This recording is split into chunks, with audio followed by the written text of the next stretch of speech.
Bienvenidos a la quinta sesión del curso sobre la doctrina social de la Iglesia, organizado por el Corrent Social Cristià, que, como sabéis, es una organización que desea transformar la sociedad inspirándonos en la vasta y madurada tradición cristiana.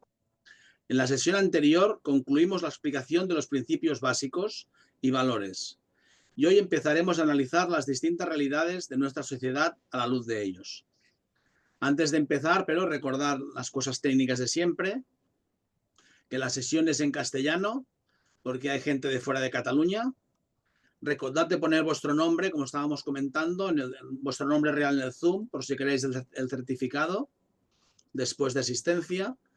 Recordad que el curso se graba, lo podréis recuperar y difundir entre los amigos, y además os pasaremos los PowerPoints que pasemos. Por tanto, no hace falta que toméis apuntes y podéis estar atentos a la explicación, ¿no? Recordad de apagar los micrófonos, porque si no viene alguien, nos dice algo, suena un teléfono y molesta, ¿no?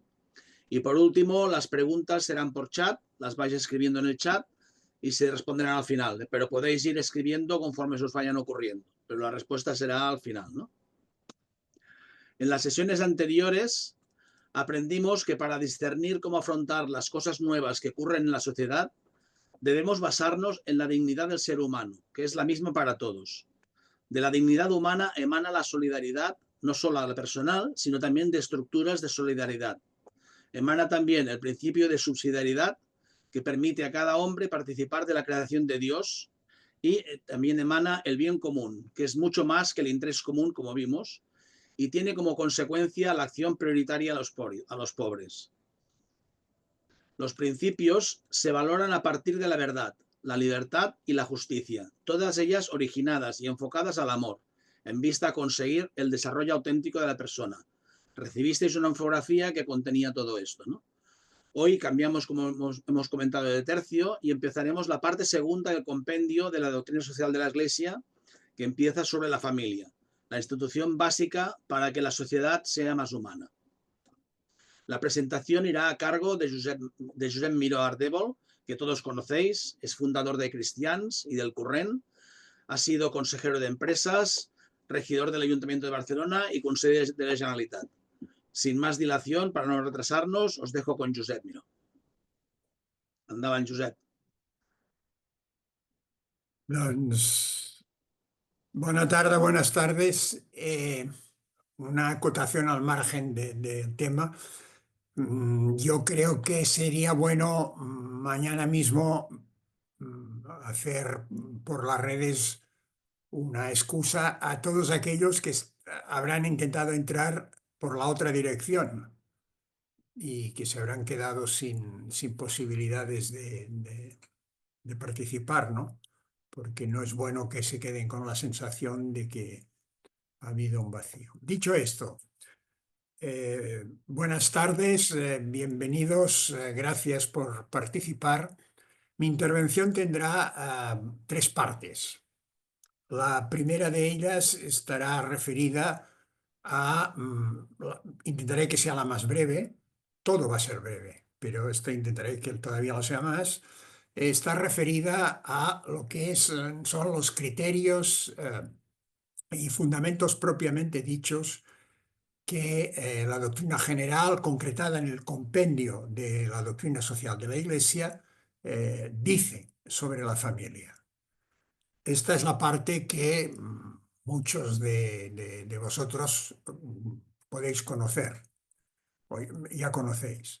La segunda parte situará el foco en un aspecto que es decisivo y que al mismo tiempo no está considerado, permanece al margen. Permanece al margen de las concepciones de las políticas globales, pero es que también está al margen en la propia concepción de la doctrina social de la Iglesia, en cuanto a su derivada, en cuanto a que el modelo de familia y la naturaleza de esta familia que define la doctrina social de la Iglesia tiene unas consecuencias determinadas muy importantes en el orden económico y del estado del bienestar y esto nunca se valora.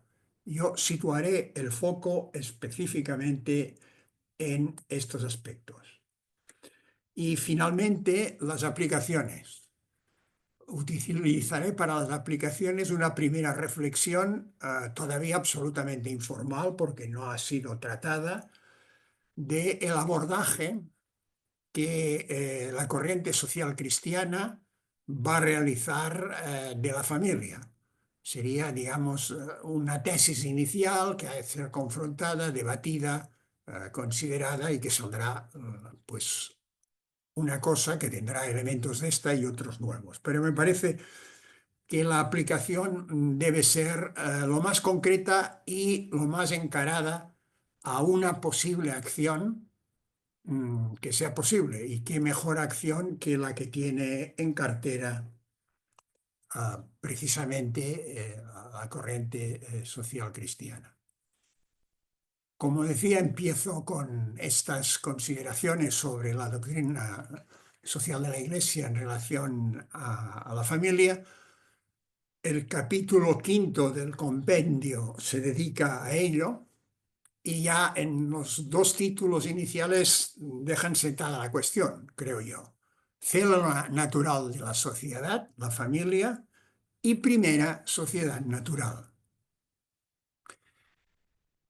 Desde una perspectiva secular nacida de la cultura cristiana, no hablo ahora desde la fe, sino desde la cultura, la familia es una comunidad de vida y amor, fundada en el matrimonio entre un hombre y una mujer, que tiene una dimensión natural.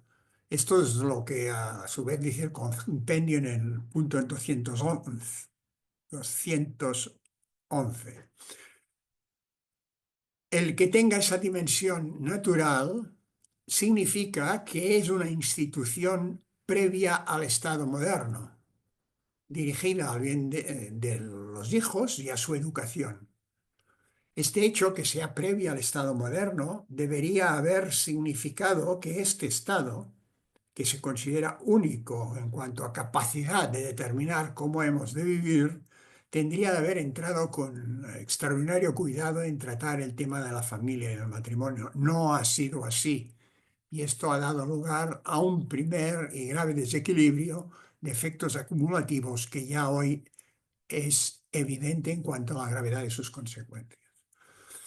Desde la fe católica, el matrimonio y esta familia es bastante más. El matrimonio, lo sabemos todos, es un sacramento y es el reflejo de la comunión trinitaria. Y es también una iglesia doméstica. Esto lo dice el Lumen Gentium, el número 11. Afirma que el matrimonio es indisoluble, está basado en el amor mutuo, la fidelidad y la apertura a la vida. Y en esta definición, la Iglesia también señala determinadas amenazas que rompen este compromiso fuerte, intenso.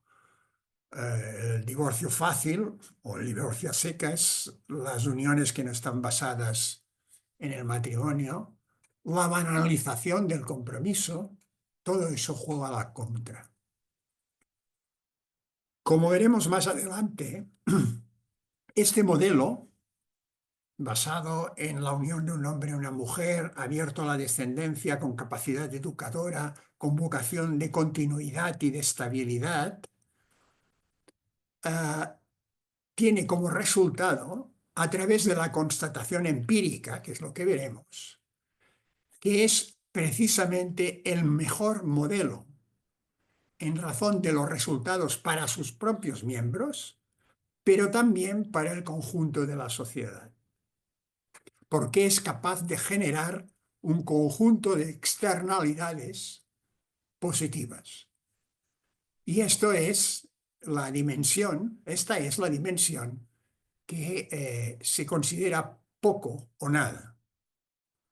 De hecho, solamente el dirigismo ideológico y la censura hace que esta evidencia no sea suficientemente conocida y no inspire las políticas públicas como sería lógico.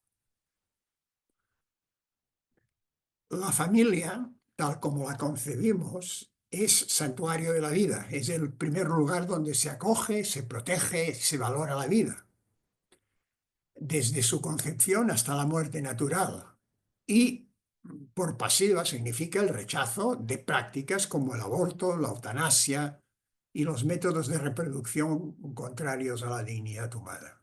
Eso también lo trata el compendio en los puntos 233 y 234. La existencia de una paternidad responsable implica la apertura a esta vida y el uso de métodos éticos en la planificación familiar. Junto con la vida, el paso siguiente en el seno de la familia, lo que la nuclea, es la educación de los padres en relación a los hijos, aunque de hecho los padres también son educados en esta relación con los hijos, porque toman conciencia de una serie de hechos que si no, difícilmente la adquirirían. Los padres tienen el derecho y el deber de educar a sus hijos, y especialmente esto en lo que hace referencia a la fe, a la moral y al sistema de valores por el cual se quieran regir. Esta característica es el origen primigenio, la semilla que crece primero en la familia y después en el conjunto de instituciones de la sociedad a través de este origen del capital humano. Yo ruego que retengáis este concepto para después, el del capital humano y la familia. Por otra parte, la familia es el lugar donde los hijos aprenden a relacionarse con los demás, desarrollan sus talentos, adquieren sentido de la responsabilidad social. Y esto también desarrolla otro elemento fundamental para la sociedad y para los propios miembros de la familia, que es el capital social. Y es bueno retener también este concepto. La Constitución española contempla la familia. En el artículo 27, en el apartado 3, que garantiza a los padres a que sus hijos reciban la formación religiosa y moral, a que está de acuerdo con sus propias convicciones, etcétera, etcétera.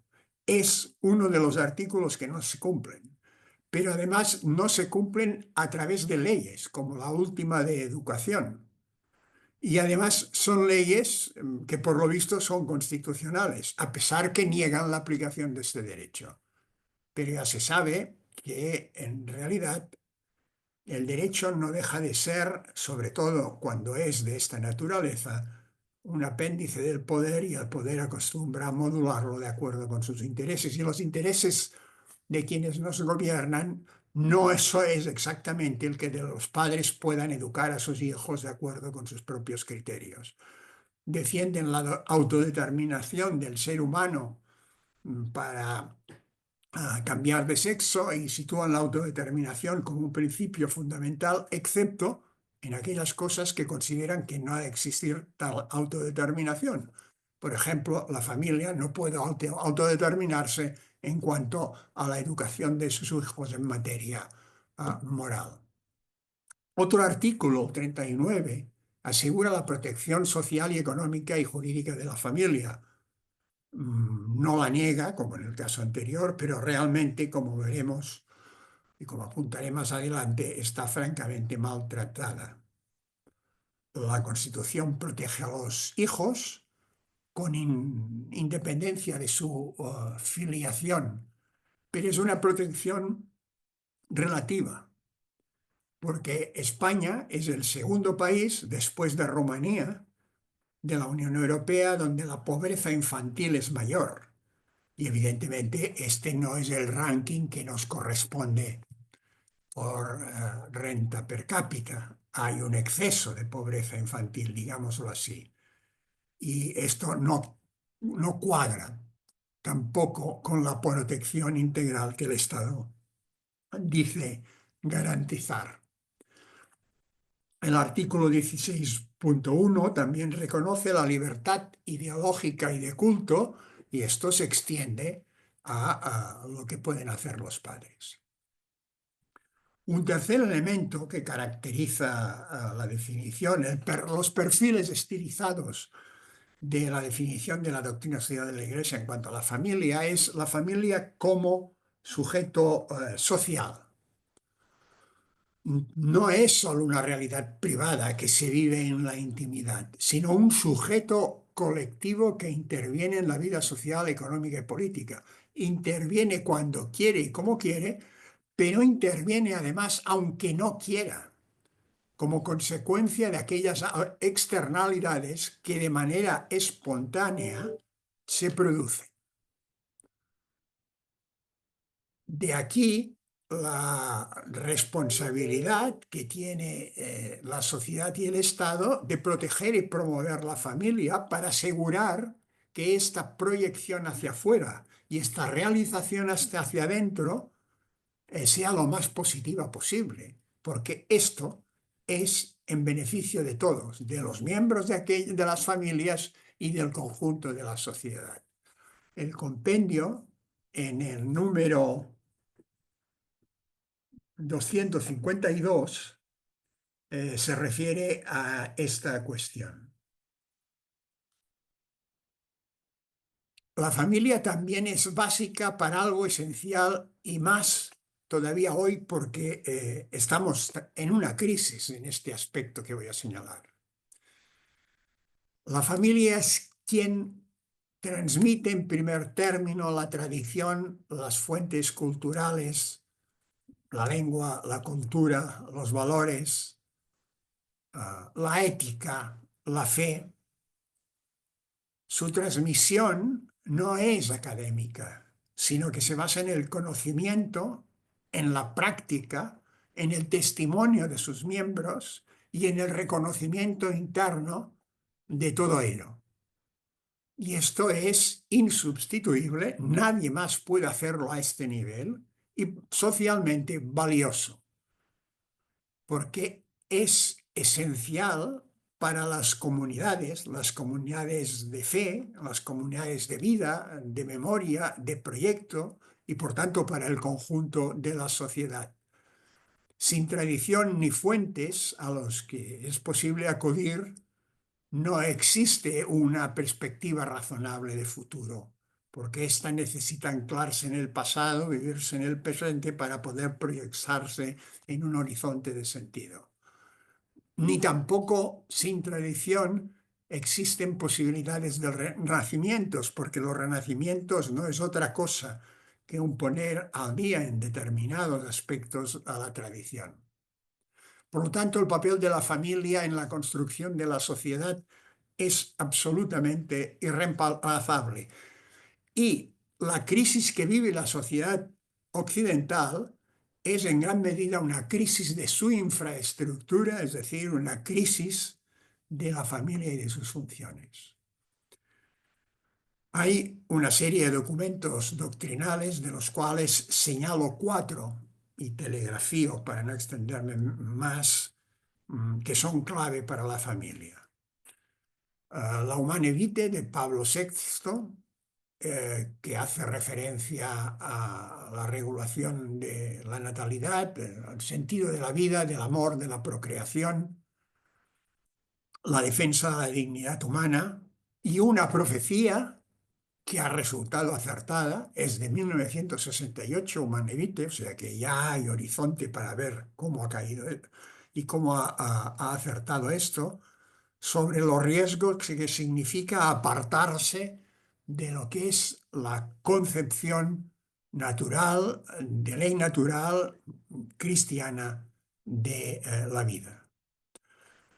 Un texto central, muchos lo conocéis, es la Familiaris Consortio de Juan Pablo II, que es una reflexión integral sobre la misión de la familia cristiana en el mundo contemporáneo. Creo que es un documento que está en la base, que es vivo, absolutamente vivo. Evangelium Vitae, también de Juan Pablo II, posterior, bastante posterior al anterior, está dedicado a la defensa de la vida humana y desde la concepción hasta su muerte natural.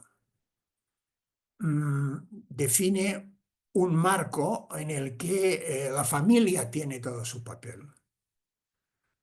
Y es un texto que señala algo importante, que es la responsabilidad social que tenemos todos los cristianos de defender y promover una cultura de la vida mediante la educación, la política y el testimonio, en la que la familia es la pieza central, porque sin ella no hay posibilidad de generar vida.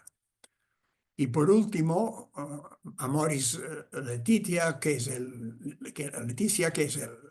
texto del Papa Francisco, que profundiza los desafíos actuales de la familia y tiene, digamos, un especial énfasis pastoral.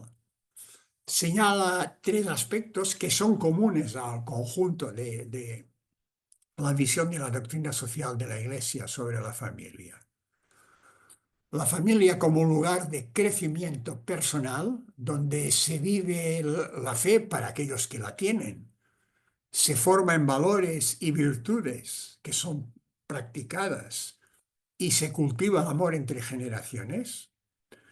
La educación de los hijos en todos los órdenes y especialmente en el moral y el espiritual, y la dimensión social, su proyección externa y su deber interno hacia los más vulnerables.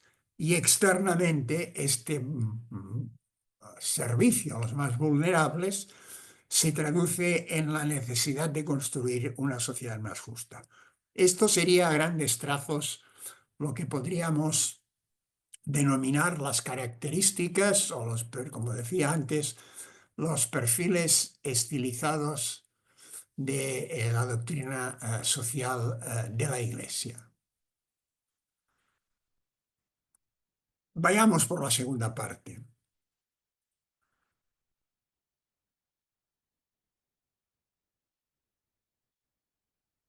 Como comentaba también al principio, la familia desarrolla una función insustituible en el crecimiento económico y en la sostenibilidad del estado del bienestar, que son los dos fundamentos de nuestras sociedades. Esto intenté explicarlo en un libro del 2016, Nueva teoría de la familia. A él me remito para mayores detalles y lo que voy a hacer ahora es quintaesenciar lo que me parece más determinante y pondré un par o tres de filminas para explicitarlo, aunque fundamentalmente me apoyo en el discurso. Estas 10 funciones, que veremos en concreto cuáles son, como digo, decisivas para el crecimiento económico. El crecimiento económico está muy formalizado en el ámbito de la economía y existen lo que se llaman modelos de crecimiento económico. Hace muchísimos años. Toman el nombre de su autor, que si el de Lucas, que si el de Romer, que si el de Engel. Es igual. Todos ellos parten de supuestos semejantes en parte y en parte distintos, pero todos ellos tienen como denominador común, aunque juegue de manera distinta, la importancia del trabajo en términos de cantidad.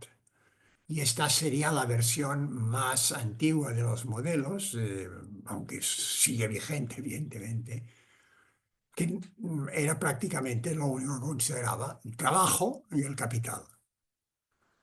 Pero esto, con el paso del tiempo y reconociendo la realidad, digamos que se ha sofisticado y aparecen nuevos conceptos. Los dos más importantes son los del capital humano, que a su vez se relaciona con la innovación, el desarrollo, la investigación, que se resume con un solo concepto, el del progreso técnico, que a su vez determinan algo esencial para el crecimiento económico, que es la productividad. Pero la productividad no solo del trabajo y del capital, que son las dos habituales. Normalmente cuando se habla de productividad se está refiriendo al trabajo. Pero la más determinante de todas, porque es la que aporta la mayor parte de la productividad, es la conocida como la total de los factores. Pues bien, en ella, como también en la del trabajo, evidentemente, el capital humano es esencial. Y este capital humano surge de la familia en las condiciones que daremos una ojeada dentro de un instante. Las condiciones del estado del bienestar también dependen primigeniamente de la familia, del capital social localizado en la familia, porque es quien aporta, en primer término, este tipo de capital social que es un intangible, que no es apropiable individualmente, pero que es real y que permite que las personas vivan mejor. Estos dos elementos, como he apuntado antes, también determinan unas externalidades, es decir, unos efectos sobre los demás que son positivos. Unos gráficos nos permitirán asentar estos conceptos.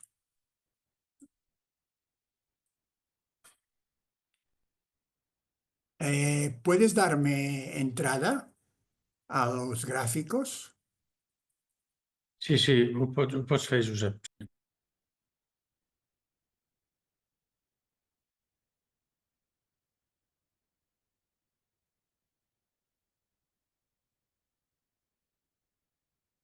¿Se ven bien?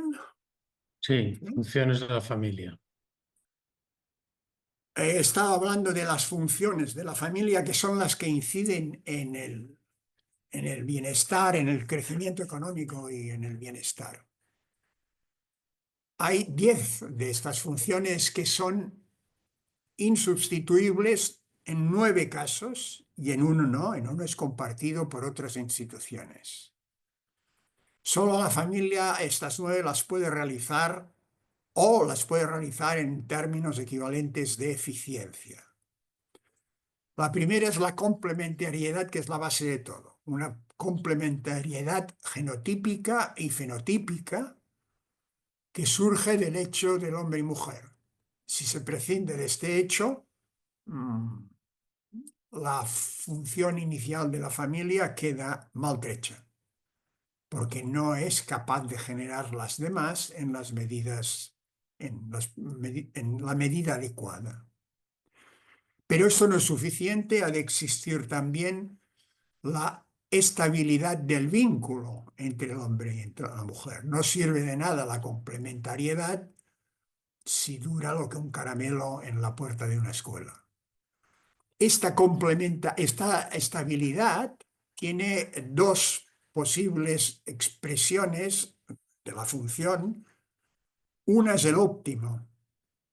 Existe la unión hasta que uno de los dos muere.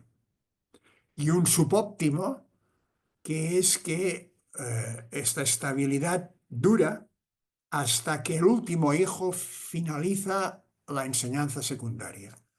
Esto es lo que nos dicen los estudios empíricos en cuanto al mejor resultado de los diversos modelos de emparejamiento, que veremos algunas cifras un poco más adelante.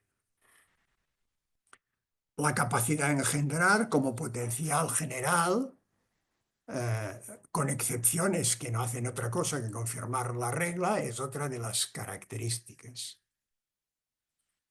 La capacidad educadora de los padres, decisiva. Las externalidades que me he referido antes en la generación de confianza. ¿Por qué? Porque la confianza es una componente esencial del capital social.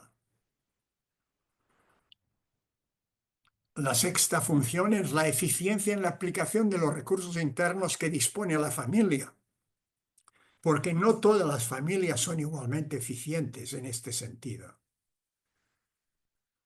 Y la que demuestra que es más eficiente es precisamente la familia que nosotros consideramos como natural o canónica o la que define la doctrina de la Iglesia. Esta familia, a su vez, genera una externalidad que es la reducción de los costes sociales, porque funciona mejor y genera menos sus miembros y ella como conjunto. La familia estable, evidentemente, significa la disponibilidad de la primera red de cooperación, que es la del parentesco, y que, situada en el tiempo, es la dinastía. Pues esta es una componente esencial del capital social. Una persona joven empieza a trabajar y empieza ganando 2.000 euros, pero su familia, él, no tiene relaciones, ni conocimientos, ni aquello que se dice agenda, conocimientos de terceros. Y otra persona empieza a trabajar, es de la misma edad, pero solamente gana 1.200 euros. Cuando hayan pasado 10 años, la progresión del de 1.200 euros, si tiene una buena agenda, un buen sistema de relaciones, si tiene este capital social, esta red, habrá superado en ingresos al que empezó ganando más. Este es una característica de este intangible que es el capital social. El efecto dinástico es muy importante. Podríamos resumirlo como la capacidad de diferir rentas presentes en beneficio de las generaciones futuras. Es lo que hacen los padres, lo que hacen en buena medida también los abuelos. Es lo que tendríamos de hacer todos. De hecho, no es así, porque si no, por ejemplo, la crisis ambiental no existiría o no sería tan complicada de dominar. La crisis ambiental también se puede leer como la ruptura del efecto dinástico colectivamente. Unas generaciones han sido incapaces de reducir determinados parámetros de su vida en beneficio de las generaciones futuras. Y en el momento presente esto también sucede en el gasto público. En el caso español esto es espectacular. Hay un desequilibrio extraordinario entre el gasto público que se aplica a las personas que tenemos una edad más avanzada, mayor edad, de las que se aplican a la gente joven. El cuidado mutuo y la compañía es otro factor, otra función básica, que además cobra importancia en la medida que crece la media de edad de la población. Cuando las poblaciones son muy jóvenes, como media de edad, como conjunto, tira que te vas. En la medida que cada vez hay una proporción más grande de gente mayor, si falla esto, se produce un fenómeno que se ya preocupa y cada vez más y que va a multiplicarse, que es el de la soledad, sencillamente. Esto es un generador también de costes sociales, porque determina unas mayores necesidades de asistencia y unas peores condiciones de salud por parte de quienes lo sufren. Y la última es la única contemplada específicamente por la economía, que la conocemos todo, que son las funciones de ahorro y consumo que realiza la familia. Pero solamente se contemplan estas, seguramente porque estas son las que en la concepción económica que rige la corriente principal son las más fáciles de expresar numéricamente, que en definitiva es la última razón de todo planteamiento económico hoy. Las funciones no se deben tratar de manera separada, se han de tratar en su conjunto, y esto es lo que debe contemplar una buena política. Estas funciones intervienen en el crecimiento económico mediante el trabajo, más cantidad de gente trabajando, el capital humano, la mejor calificación posible de estas personas, el ahorro, que determina buena parte de la inversión, porque el ahorro familiar es una componente grande, y el consumo, que también el consumo familiar es una componente muy grande. ¿Qué diferencia hay entre el trabajo y el capital humano? Para decirlo a pata la llana y rápidamente, el trabajo tiene un límite en el crecimiento, mientras que el capital humano, si le continuamos añadiendo, es ilimitado. Y el trabajo no determina por sí solo una mejora de la productividad y por lo tanto de los ingresos de la renta per cápita, mientras el capital humano sí, porque este segundo incide directamente en la productividad. El caso de España actual es muy evidente. Recordad, el PIB crece más que en ningún otro país de Europa, el Producto Interior Bruto. Pero, paradoja, nos hemos ido alejando de la convergencia en la renta per cápita europea. Y lo que cuenta para nuestro bienestar es la renta per cápita, no el PIB. ¿Qué significa esto?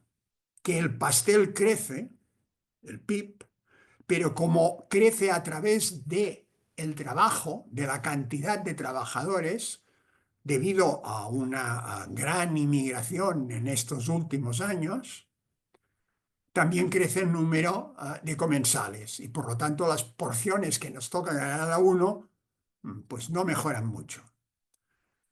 Crecer en capital humano significa que el PIB crece, aunque sea menos, pero crece a base de porciones más grandes para cada uno de nosotros.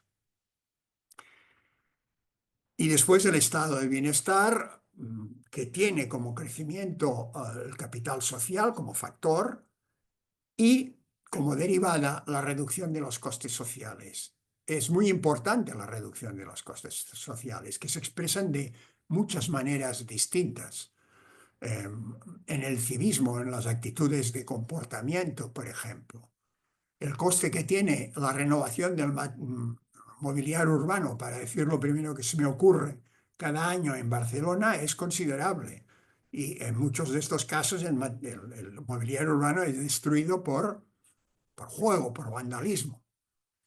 Bueno, ahí hay un coste.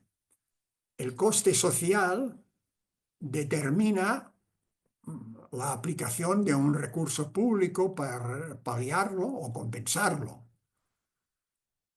Si gastamos en esto, no podremos gastar en aquello. Y esto se llama, es un segundo coste, el coste de oportunidad.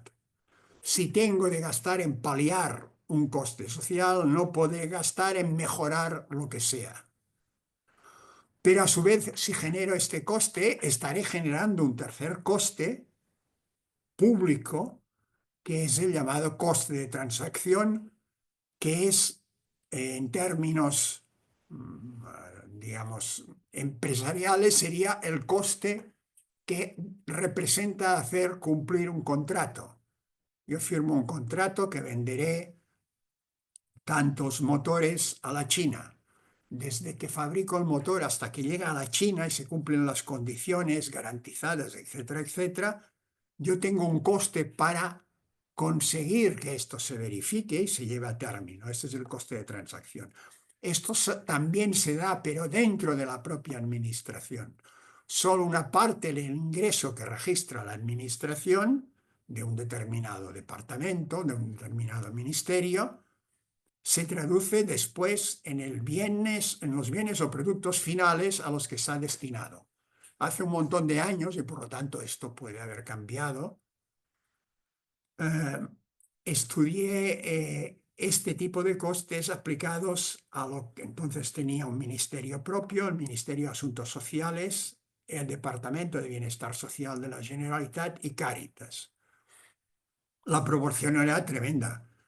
Era de 10-1 en el caso del ministerio y de 9-1 en el caso de la Generalitat. Es decir, por cada 1.000 euros que entraban, por decir algo, el aprovechamiento que hacía Cáritas era 10 veces superior al del ministerio y 9 veces superior al de la Generalitat.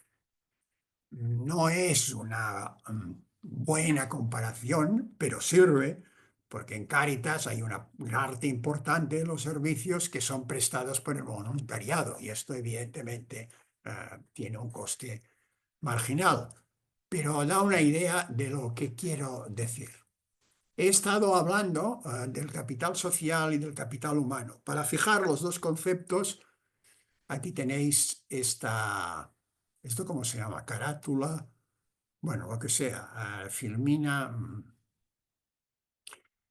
El capital social es un tipo de capital propio de las comunidades, desde la familia al conjunto de la sociedad, basado en la confianza, un sistema de normas y valores, compartidos naturalmente, la cooperación y, como os decía antes, las redes interpersonales. Esto genera beneficios a sus miembros y, como vengo diciendo, externalidades positivas para la sociedad. Y el capital humano, decisivo para el crecimiento económico, porque tiene una doble función, una función directa en relación a la productividad y una función indirecta sobre la productividad a través del progreso técnico, la innovación, el desarrollo, la creatividad, lo que se conoce como efecto tasa y efecto nivel del capital humano, es el conjunto de conocimientos, habilidades y competencias que tienen los individuos que facilitan el crecimiento económico para sí mismos y para la sociedad. Yo creo que con estas dos definiciones todo lo que he venido diciendo queda mucho mejor fijado.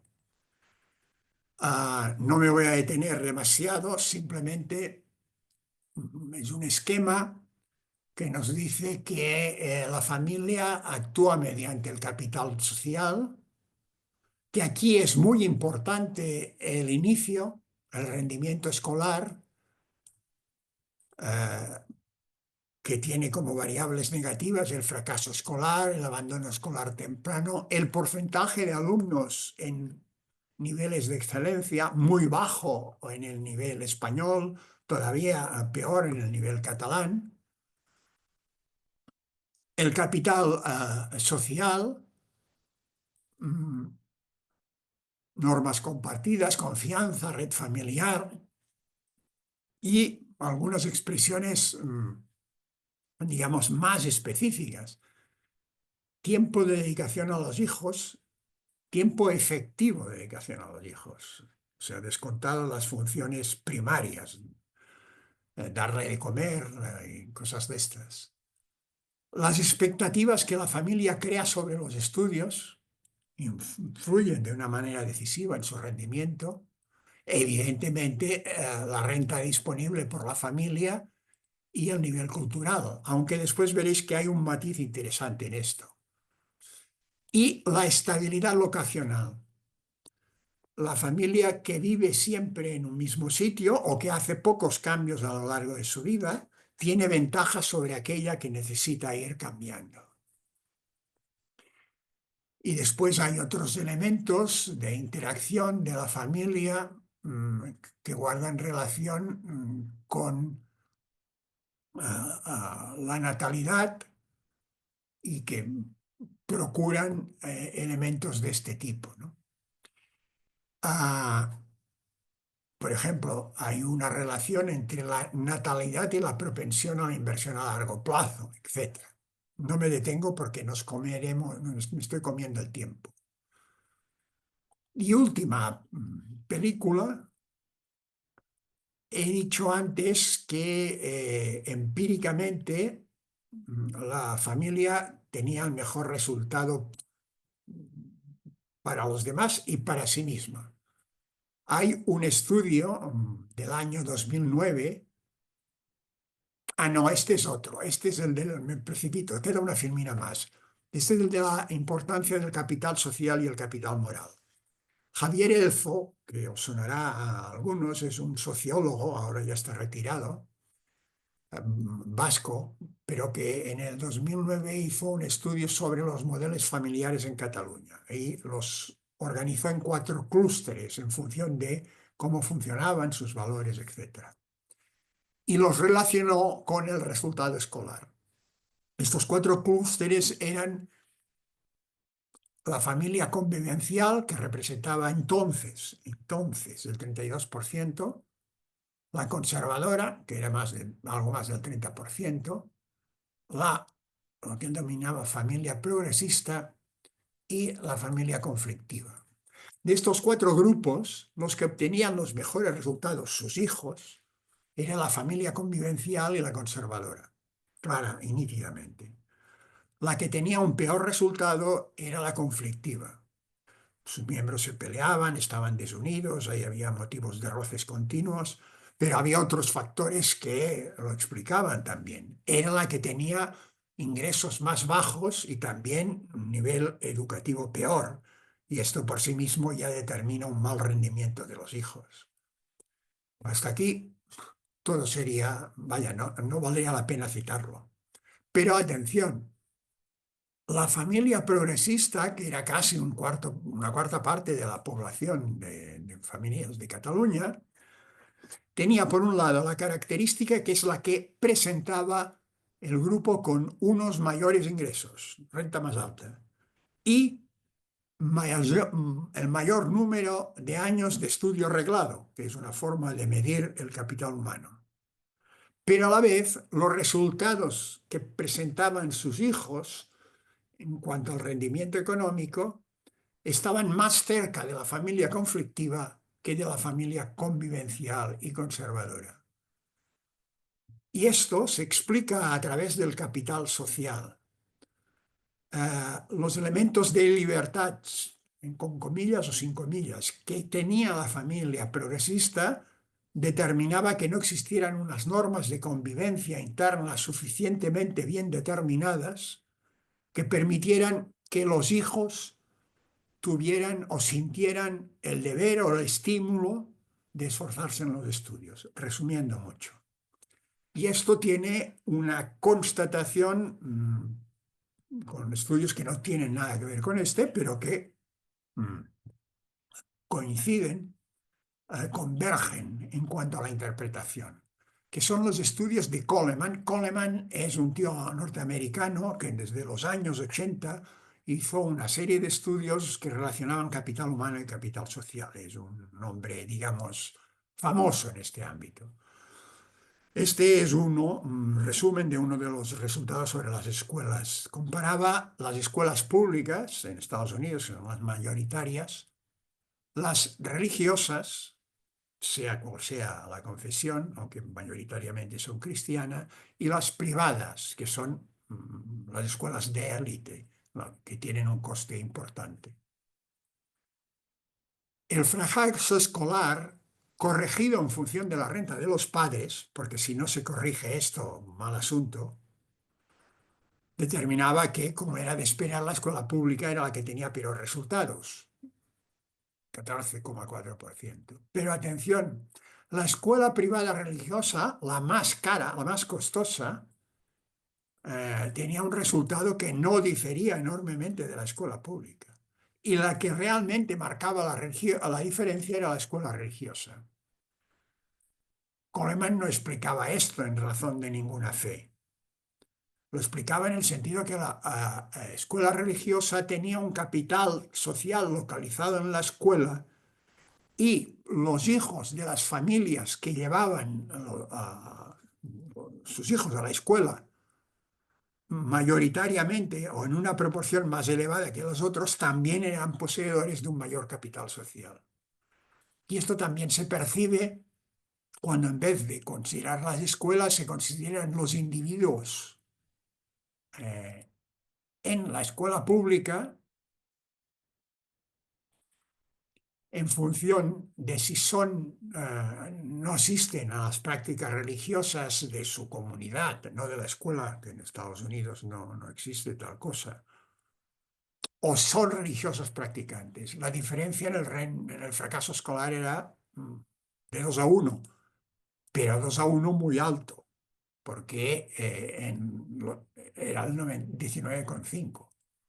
Los que los enviaban a la escuela religiosa, los no practicantes o los que sencillamente los enviaban, les importaba poco la religión, pero confiaban en la escuela, tenían una tasa mucho mejor que estos otros, un 5,9 comparado con esto de aquí.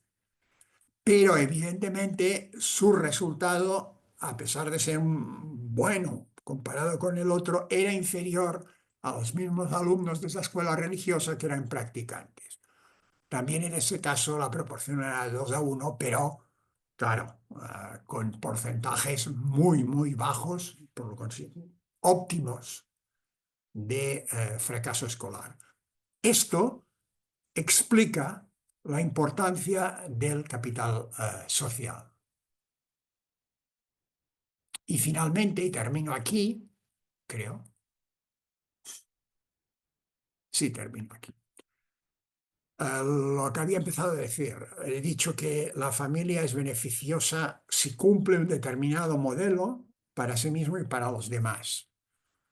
Hay un estudio de obligada consulta del año 2012 de un mexicano del Colegio de México, Fernando Pliego Carrasco, Familias y Bienestar en la Sociedad Democrática, lo podéis encontrar fácilmente en la red. Es un estudio, eso que se lleva mucho, es un estudio de estudios.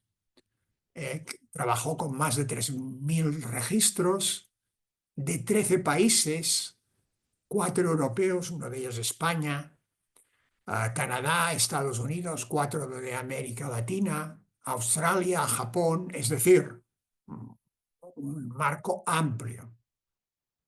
El mínimo de casos por estudio que utilizó era de 800, 18 de los estudios contemplaban 100.000 casos, 8 de 50.000. Era una base realmente muy fuerte. ¿Qué estudiaba? Estudiaba si las familias, según las distintas fórmulas de unión, vivían mejor o peor en relación a unos determinados parámetros. ¿Qué parámetros? Estos. Vivienda, salud sexual, funcionamiento de la pareja, ingresos y trabajo, seguridad física interna y externa, otros. Educación, salud mental, relaciones padres-hijos, felicidad subjetiva y salud física. En conjunto, la familia unida por el primer matrimonio con descendencia, exactamente este modelo, registraba es que he perdido el cursor, registraba las mejores situaciones en un 85% de los casos para la familia, en un 86% para los hijos, solo un 2% de peor para la familia, insignificante para los hijos, 0,3%, y no se encontraba ninguna relación en el 13% de los casos, prácticamente en los dos ítems, el de la familia y de los hijos. Y este mejor, peor, en este caso las cifras son de mejor, el máximo, por encima del 90%, se daba en la vivienda y en la salud sexual, y el mínimo se daba en la salud física, un 65% de mejor, un 3% de peor. La diferencia es entre 65 más 3 hasta 100 es el que no se encuentra a relación. En felicidad subjetiva, que es muy importante, la relación era 70 a 1,5. Pero es que ingresos representaba el 81 en relación al 1,3. Esto nos dice que en estos países que representan culturas distintas, algunas muy distintas, como pueden ser las que hay entre Japón y España, en conjunto, este modelo de familia, que es el que expresa el concepto último de el matrimonio y la descendencia en la doctrina social de la Iglesia, es claramente y de lejos el que se consigue mejores resultados. Ahora aquí podríamos tirar de este hilo muchísimo, y no lo vamos a hacer, analizando el porqué, los componentes primarios de estas consecuencias. Pero no lo vamos a hacer. Hay una serie de... todo esto es aprovechado de otras conferencias. No lo vamos a ver. Lo dejamos aquí en lo que os he explicado hasta ahora, que creo que es suficiente para lo que quería decir. Y vamos al último punto, que tendré de ir a uña de caballo, si queremos dejar tiempo para hablar entre nosotros, que hace referencia a la política a seguir, a las aplicaciones de la doctrina social de la Iglesia. Lo primero que hay que hacer es constatar la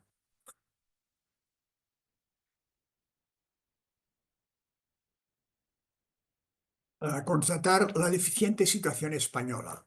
Ha mejorado un poco en los últimos años, pero evidentemente es una situación comparada con el contexto europeo francamente malo. A los que os dedicáis a temas de este tipo, tenéis interés, lo sabéis perfectamente. No me extenderé. Señalaré que las instituciones europeas han insistido en este punto más de una vez, pero España sigue siendo muy retrasada. Hay alguna excepción digna de subrayar y quiero hacerlo. Es el caso de la llamada Estrategia de Apoyo a la Familia de la Comunidad de Madrid, que es de una comunidad autónoma, no es del Estado, por tanto, que tiene 280 y no sé cuántas medidas orientadas a mejorar la calidad de la vida de las familias. Está disponible en la red. Bueno, esto es muy positivo. Ojalá lo tuviéramos en Cataluña. Pero evidentemente la parte del león, la de aportar el Estado. Hay un instrumento que me permite reducir al mínimo la inversión en tiempo para decir que no estamos bien, que es el llamado índice de política familiar, que valora el conjunto de las distintas materias que influyen en la vida de las familias a través de un índice sintético que mide de 0 a 1. 0 quiere decir fatal y 1 fantástico. Os voy a mostrar, y esto sí que lo pongo en la película, a ver si lo encuentro, está aquí, un resumen gráfico que vale más que un montón de palabras.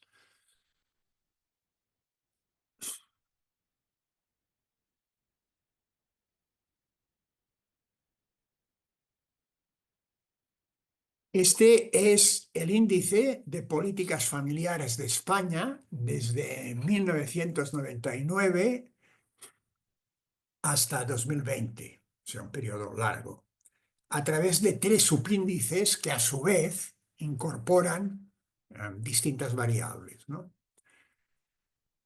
Uno es el de educación, es este.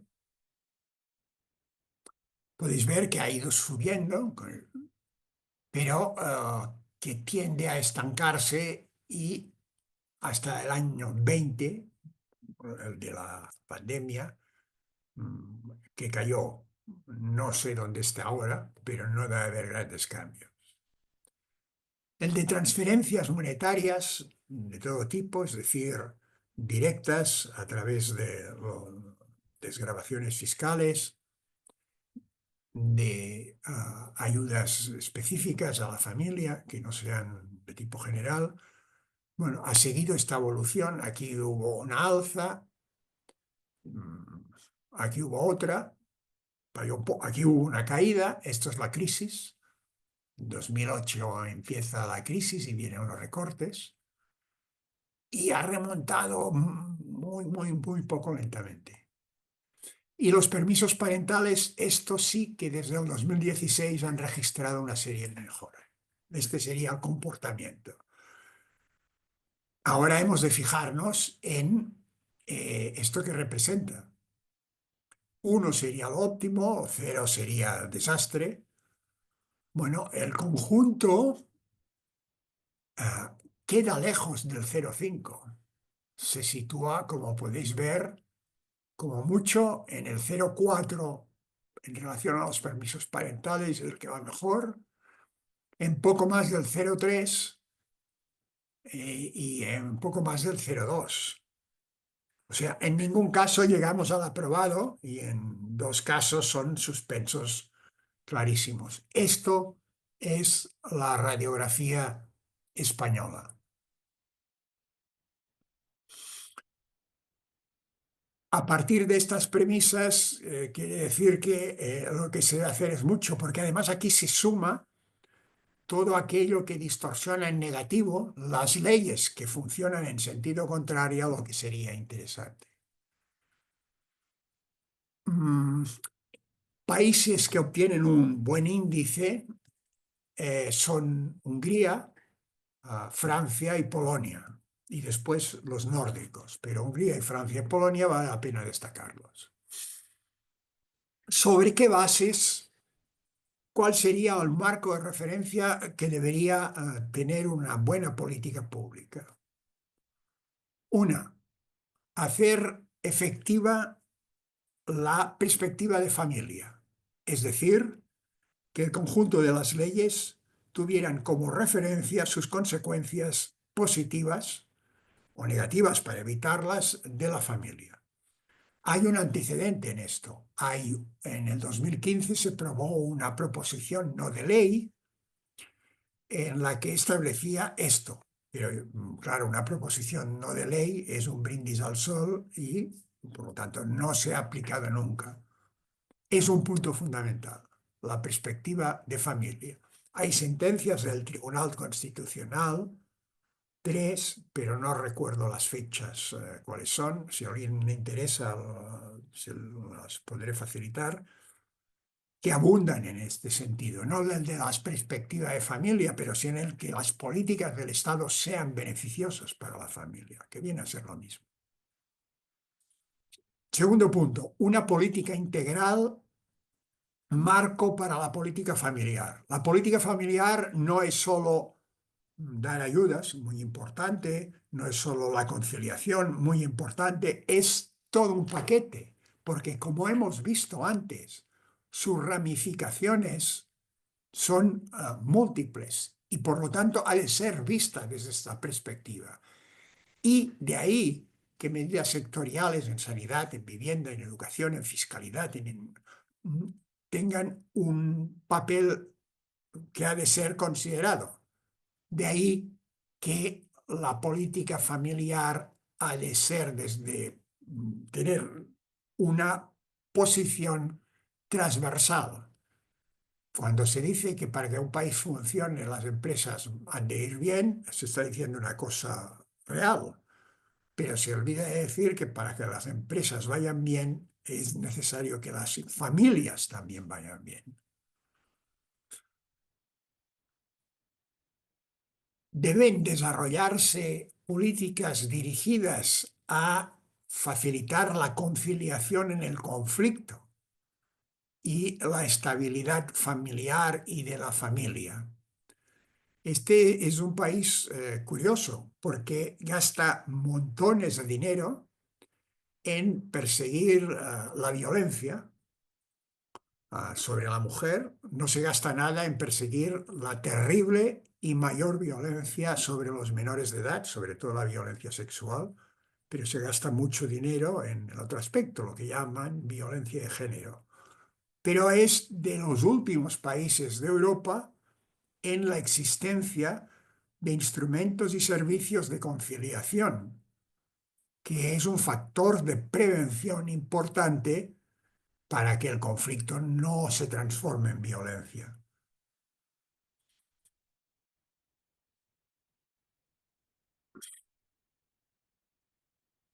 Es asimismo importante, como una de las características de estos perfiles o marco de referencia, los componentes del marco de referencia, el conseguir que se vea el gasto en familia, como concepto técnico, como inversión y no como gasto.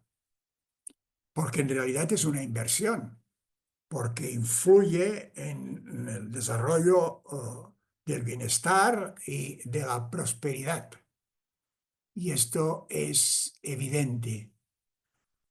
También lo es el hecho de que no se debe confundir esta política de contribuir a que las familias puedan realizar bien sus funciones, que sería una política claramente de fomento, con una política social, con las políticas sociales derivadas de carencias sociales. A la familia no se le ayuda porque tenga carencias sociales, se le ayuda porque aporta un bien a la sociedad. Y entonces, cuando se sitúan en el mismo paquete las necesidades de las familias monoparentales con las de las familias numerosas, una cosa que se hace habitualmente, se está cometiendo un error de concepto.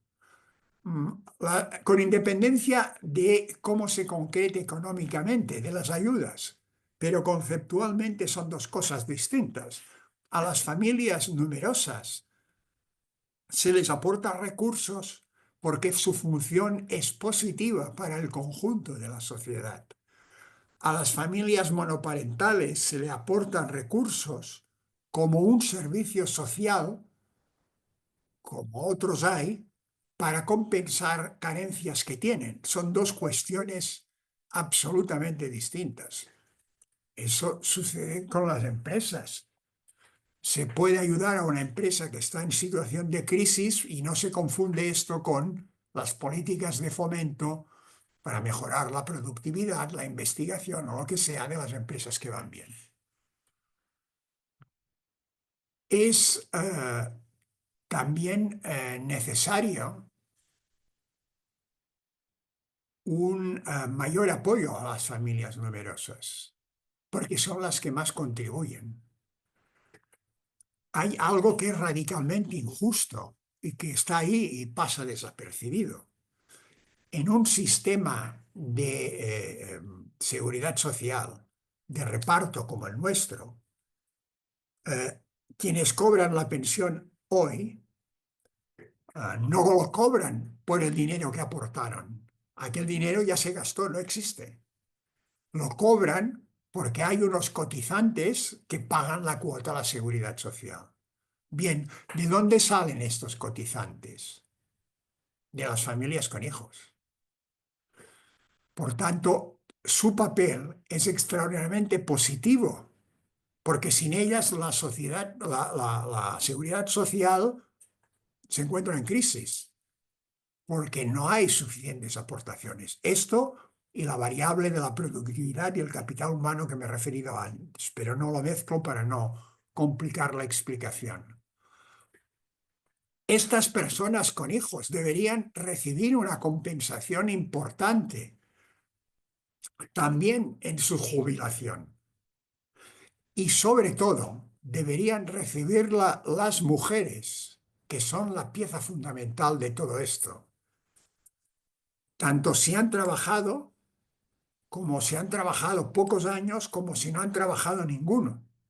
Debería garantizarles, debería haber una medida de su aportación que tuviera la traducción en la percepción cuando tuvieran la edad de la jubilación que les corresponda. Y esto no se hace, y esto es terriblemente injusto, porque unas personas con hijos sacrifican sus rentas actuales para generar unos resultados que se traducirán en la mejora de las rentas futuras, también en términos de cotización a la seguridad social, mientras que los que no tienen hijos aplican todos sus recursos al consumo inmediato, que es una función que tiene valor, claro que sí, pero que no nos prepara para el futuro. Las políticas públicas han de incluir condiciones que hagan posible la formación de nuevas familias, vivienda, inserción social, de retribución, de ocupación de los jóvenes. Y dejo sobre la mesa un interrogante. La persona que pierde el empleo tiene derecho a una determinada prestación. En el peor de los casos, cuando lo agota todo, tiene una prestación social a través de alguno de los sistemas que cada comunidad tiene y el del Estado para el conjunto. El joven que termina sus estudios, sean del tipo que sean, y busca el primer trabajo, mientras busca este primer trabajo, no tiene derecho a ningún tipo de prestación. Y esto no puede ser, esto no es justo. Es lo que os decía antes, de un desequilibrio en el gasto público en relación al periodo de edad de la persona.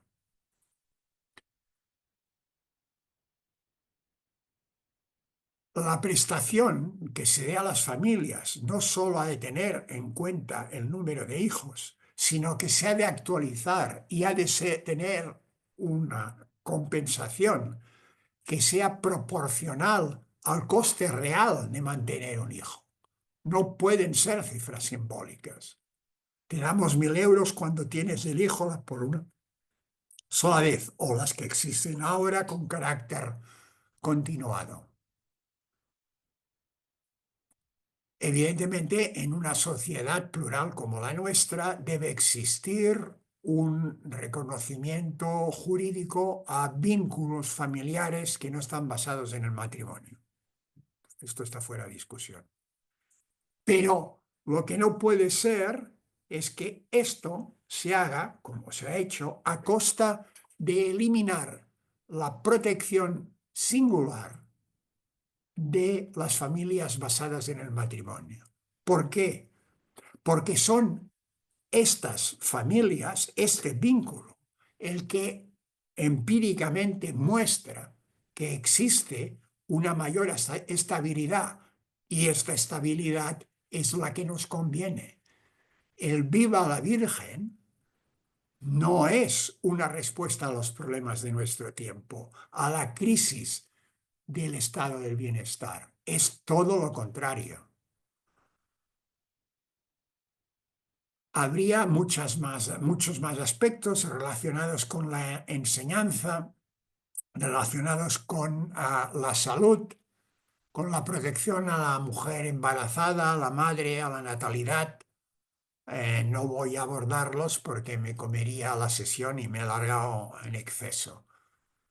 también en vivienda, etcétera, etcétera. Por lo tanto, amigos y amigas, lo dejo aquí y si en su caso, a través de vuestras intervenciones, pues quizás salgan en función de vuestros intereses.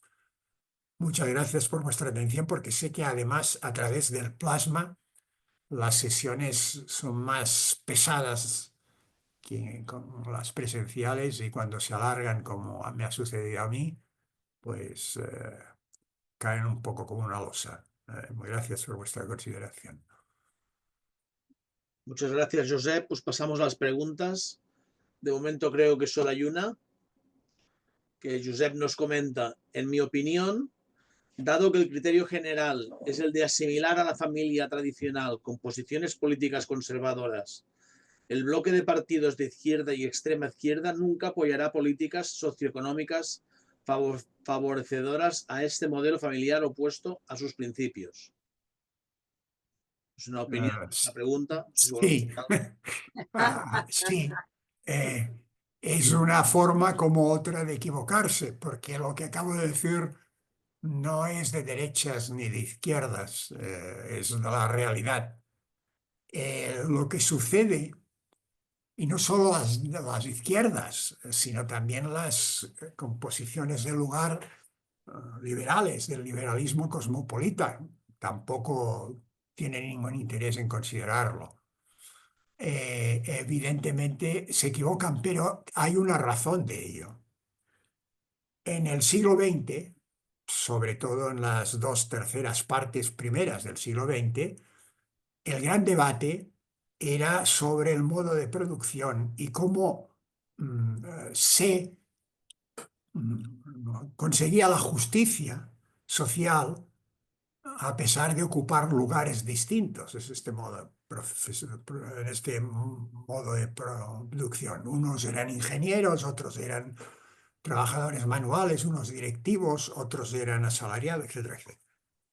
En nuestro tiempo, cada vez más, y esto ahora está en todo su ardor guerrero, el debate ha olvidado esto, que es la madre de los huevos, y se ha desplazado al debate sobre el modo de vida. Las izquierdas o las posizquierdas de nuestro tiempo, en realidad, lo que defienden son modos de vida. Y la mayoría de estos modos de vida son contrarios al bien común en la medida no ya moral, que es un debate, sino en la medida que son contrarios a conseguir un bienestar económico a través de un crecimiento económico razonable y garantizar el sistema público de bienestar que no baja del cielo, sino que depende decisivamente de las familias. Al principio, en Alemania, destruida por la Segunda Guerra Mundial, cuando era primer ministro Adenauer, uno de los padres de Europa, su ministro de Economía le dijo: oiga, todo esto que estamos montando es económicamente insostenible. Todo esto era el principio del estado del bienestar, que allí se define como economía social de mercado, allí y en Austria. Y Adenauer le dijo una cosa que refleja exactamente la cuestión. Dijo: oiga, mire, mientras las personas se casen, tengan familias y tengan hijos, no se preocupe por los dineros que saldrán. Y esta es la cuestión. Pero el modo de vida de esta posizquierda no tiene ningún interés en esto, seguramente porque lo ve de otra manera y de otra manera, y allá pelotas. Pero bueno, lo único que hemos de hacer nosotros es primero explicar cuál es la realidad, es decir, la verdad, y después empujar políticamente para que esto cambie. Claro, este país irá mal en la medida que sus parámetros sigan dominando, como se ha visto en la semiparada ley sobre las familias, que no sé ahora exactamente cómo está quedando, pero está paralizada una ley bastante engendro. ¿No os animáis a enviar más preguntas? Hay otra. Y yo no la veo. Ah, no, es la misma. Sí, sí, no hay más.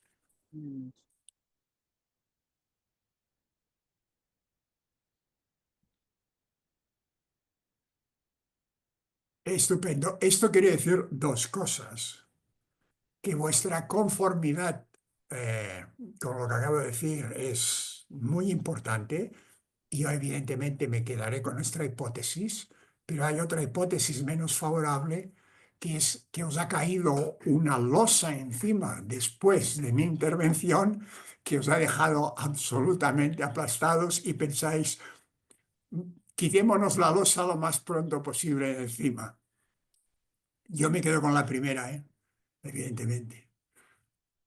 Ahora hay otra pregunta que dice, totalmente de acuerdo con los beneficios que conlleva la familia, pero no podemos negar que muchos crímenes abominables acontecen en el seno de la familia, abusos, asesinatos, abortos. ¿Cómo podemos afrontar este problema respetando el principio de subsidiariedad que otorga a la familia una prioridad? Bueno, esto es cierto. Para los creyentes, entre los cuales me encuentro, diría porque el pecado forma parte de la condición humana. Y para los no creyentes diría porque hay una, Hannah Arendt lo explica bien, la banalidad del mal existe, ¿no?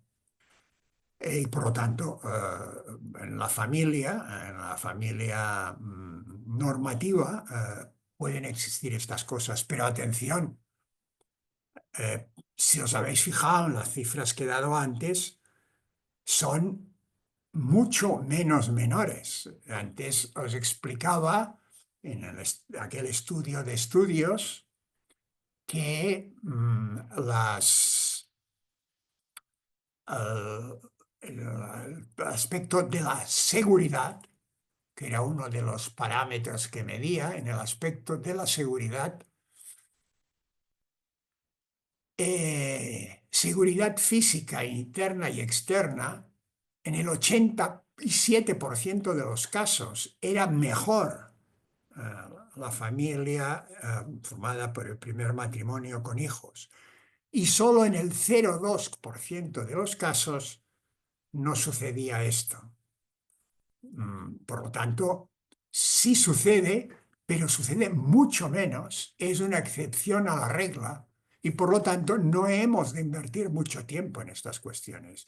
Hemos de mejorar la educación en las virtudes, hemos de cuidar que las familias se reconozcan en ellas, pero no es un problema importante. Este problema donde es importante es en lo que no es este tipo de familia. He terminado un libro que saldrá en marzo sobre la pederastia y la iglesia. Me lo pidieron, he estado trabajando en él, he quedado escandalizado, literalmente escandalizado. Lo que ha hecho, no me voy a extender en lo que el motivo del libro, el acuerdo del Congreso de los Diputados para estudiar solo la violencia sexual, el abuso sexual en los menores, pero centrado sobre la Iglesia, que es constitucionalmente discriminatorio y aquí nadie ha dicho nada, sino un dato que muestran la larga serie que he ido estudiando para preparar el libro.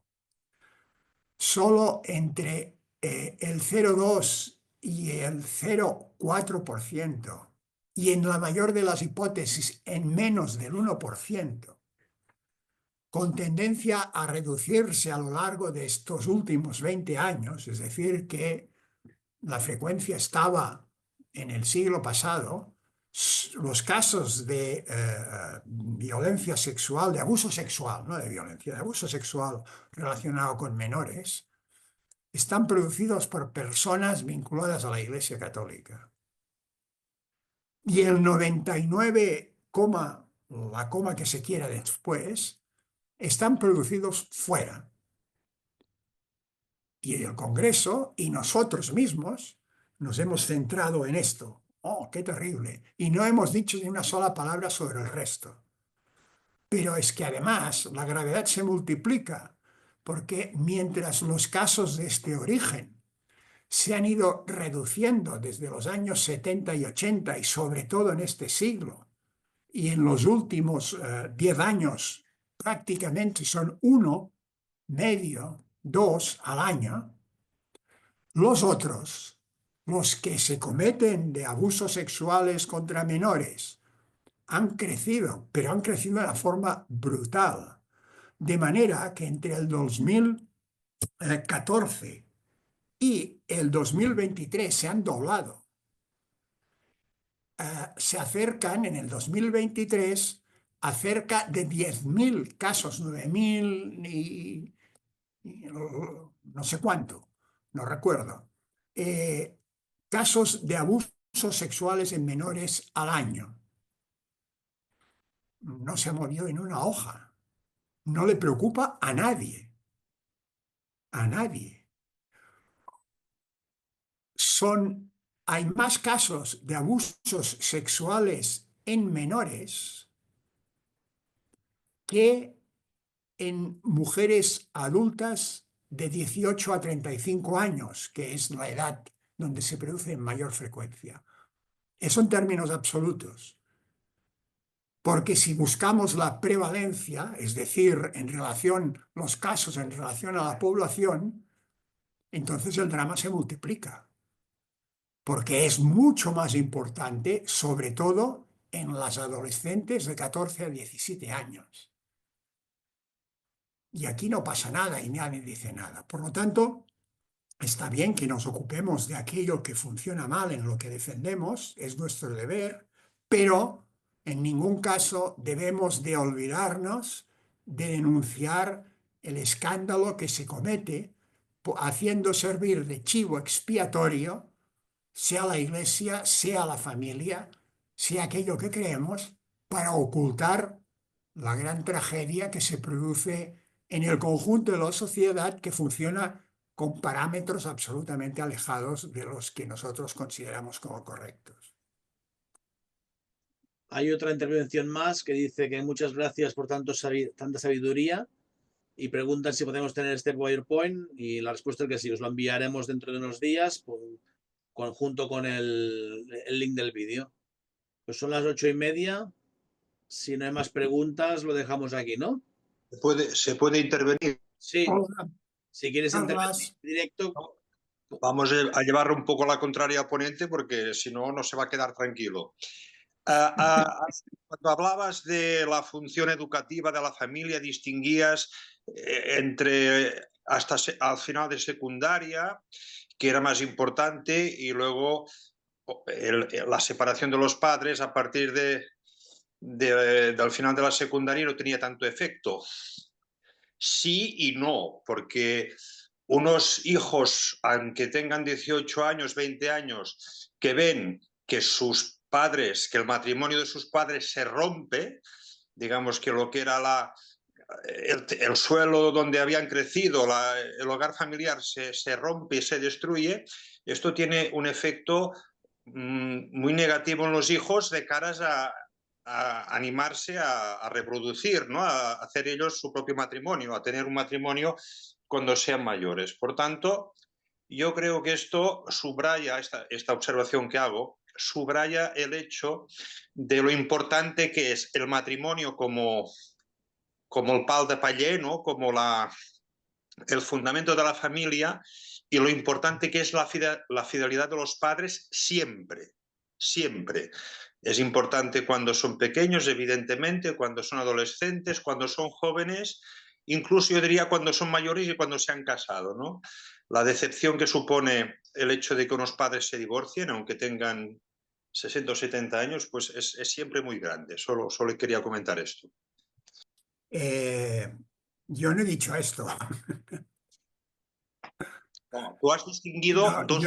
yo no he dicho, además que, vamos a ver, yo no digo nada.